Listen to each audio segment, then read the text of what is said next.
Estimados alumnos, a continuación abordaremos el Instituto del Divorcio. Nosotros sabemos que la disolución del matrimonio se produce por tres causas: por la muerte de uno de los cónyuges, por la ausencia con presunción de fallecimiento de uno de ellos y esta causal de divorcio, que es la única que opera en vida de ambos cónyuges, ¿sí?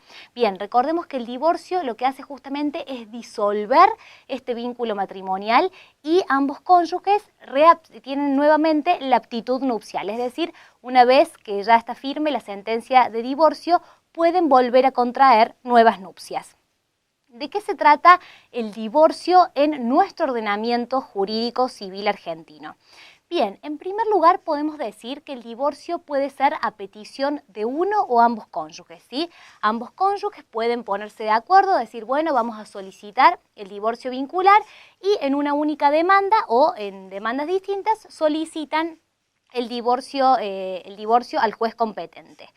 A su vez, en muchos casos, ambos cónyuges no están de acuerdo en solicitar el divorcio y es uno solo quien quiere romper con este vínculo matrimonial. En este caso, la ley también lo avala y dice, bueno, el matrimonio se sostiene por la voluntad de ambos cónyuges.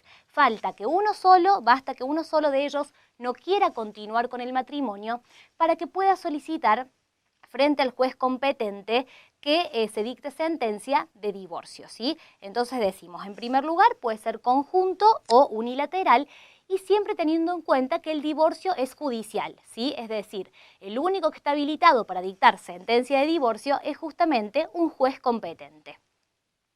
Decimos además que en nuestro ordenamiento jurídico el divorcio es incausado o sin expresión de causa.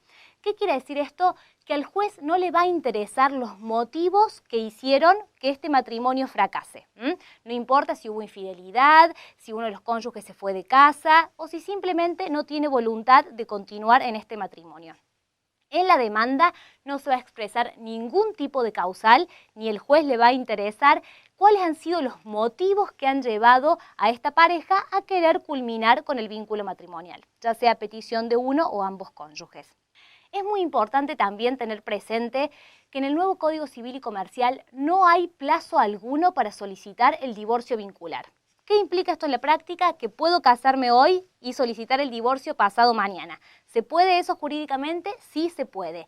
La ley no establece ningún plazo mínimo para solicitar el divorcio vincular. Es por ello que podré divorciarme a los meses de casado, a los días de casados, a los años de casados, ¿sí? No voy a tener en cuenta ningún tipo de plazo, ni de celebración del matrimonio, ni de separación de hecho. ¿Cuál es el único requisito que voy a necesitar para justamente solicitar frente a los estrados judiciales el divorcio? Lo único que requiere la ley es que se presente un convenio regulador o una propuesta de convenio regulador, ¿sí? Es decir, es muy posible que los cónyuges estén de acuerdo en querer divorciarse y estén de acuerdo acerca de los efectos que va a producir este divorcio, ¿sí? Es decir, que la atribución de la vivienda quede para tal cónyuge, que el cuidado personal de los niños quede para este otro cónyuge, en ese caso cuál va a ser la cuota alimentaria que va a pasar, en el caso de que estén en un régimen de comunidad, cómo van a distribuir estos bienes, ¿sí? Entonces, si es a petición de ambos cónyuges, es muy probable que estos lleguen a un acuerdo en este convenio y es obligatorio presentar este convenio para que el juez pueda admitir la demanda. Ahora bien, ¿qué sucede si es uno de los cónyuges, uno solo, el que quiere solicitar el divorcio? Obviamente, en ese caso no va a tener el aval para un convenio ni para la solicitud del divorcio. En este caso, entonces, el código nos dice, cuando la solicitud de divorcio sea unilateral, este cónyuge va a tener que presentar una propuesta, ¿sí? Es decir, le propone al otro cónyuge que la atribución de la vivienda quede para fulanito de tal, que la distribución de los bienes sea de la siguiente manera: la casa de campo para ella o para él, el auto y la camioneta para él o para ella. Y en este caso, como la otra parte no ha intervenido en esta propuesta, el juez lo que va a hacer es solicitar que se le corra traslado de esta propuesta al otro cónyuge, ¿sí? ¿Qué va a hacer este cónyuge al que le ha llegado esta propuesta? Y bueno, tiene dos opciones: adherir a la misma o, por el contrario, proponer otra propuesta de convenio regulador, ¿sí? Es decir, no estoy de acuerdo con la distribución de bienes, propongo esta otra modalidad. En ese caso, si los cónyuges no llegan a un acuerdo, va a ser el juez quien, con las pruebas fundadas que hayan presentado los cónyuges, va a determinar cómo van a resolverse estos efectos del divorcio, ¿sí? Bien, respecto a los efectos del divorcio, tenemos dos efectos muy importantes. Por un lado, una figura novedosa, que es la compensación económica.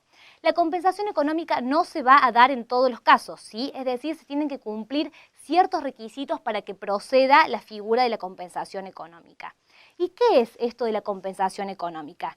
Bien, la ley nos dice: el cónyuge a quien el divorcio produce un desequilibrio manifiesto que signifique un empeoramiento de su situación y que tiene por causa adecuada el vínculo matrimonial y su ruptura, tiene derecho a una compensación, ¿sí? Es decir, nosotros vamos a mirar cómo estaba esta persona antes de ingresar al matrimonio y cómo está económicamente una vez que el matrimonio está disuelto. Teniendo en cuenta eso y otros factores que la ley nos indica, el juez va a determinar si procede o no una compensación económica. Y por último, respecto a los alimentos, tenemos como regla general que los cónyuges no se deben alimentos una vez dictada sentencia de divorcio. Sin embargo, tenemos dos excepciones. La primera, que sí van a proceder alimentos a favor del cónyuge que padece una enfermedad grave y preexistente, y además que no tiene cómo sustentarse. Y la segunda excepción es que van a proceder los alimentos a favor de quien no tiene recursos propios suficientes ni posibilidad razonable de procurárselos. En este segundo caso tenemos que tener en cuenta que nunca van a poder ir de la mano estos alimentos con la compensación económica, ¿sí? Va a ser o compensación económica o alimentos. Y respecto a este segundo inciso tenemos que tener en cuenta que esta obligación alimentaria nunca va a poder superar en el tiempo que duró el matrimonio, ¿sí? Es decir, si el juez considera que uno de los cónyuges le va a deber alimentos al otro en virtud de que no tiene cómo autosustentarse y el matrimonio duró tan solo un año, la obligación alimentaria no podrá exceder de ese plazo.